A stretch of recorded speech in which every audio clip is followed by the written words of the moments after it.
Moksleivių krepšinio lygą remia Manija.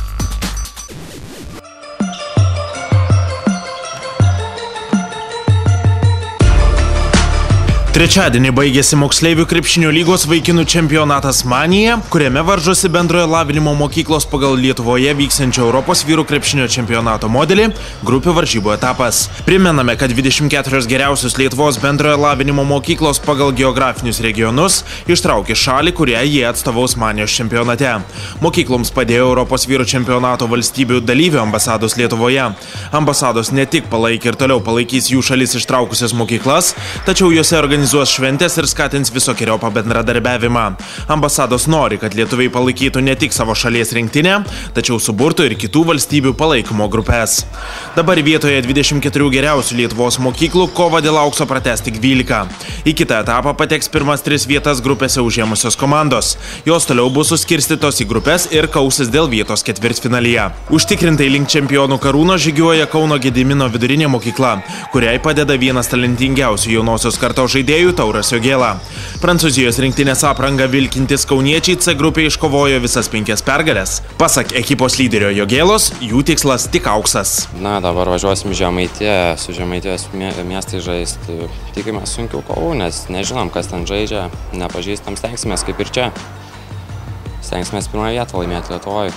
Moksleivių krepšinio lygos jaunių vaikinų A čempionate Žys ir nacionalinės krepšinio lygos kovose dalyvaujantis perspektyvus 17-metis per rungtynes randa laiko ir pasilinksminti. Viena iš tokių pramogų – lažybos.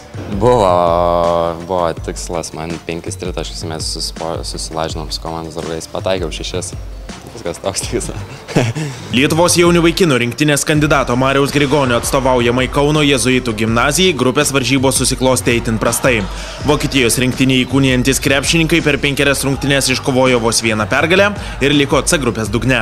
Tai aš praleidau vienas varžybas, paskui išleidom dar porą pergalių, kur galėjom laimėti.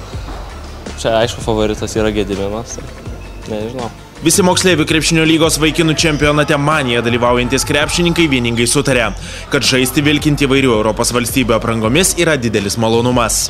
Patinka, aišku, labai smagu taip suskirsti. Ir aprangos gražios, ne tokios išskirtinės, vienintelės turbūt ir smagu. Ne, ką žinau, šiaip graži apranga visai.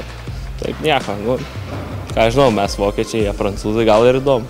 Moksleivių čempionatas, kuriame varžosi 1992 metais gimę ir jaunesni krepšininkai, vyks iki gegužės 7 dienos. Jaunieji šalies talentai mėgins spėti Europos čempionato dalyvių rikiuotę. Moksleivių vaikinų krepšinio čempionato Manija dalyviai buvo aprinkti tutos aprangomis, kurias puošia mokyklos ištrauktos šalies vėliavos spalvos ir pavadinimas. Visoms turnyre dalyvaujančioms komandoms Molten dovanojo kamuolius.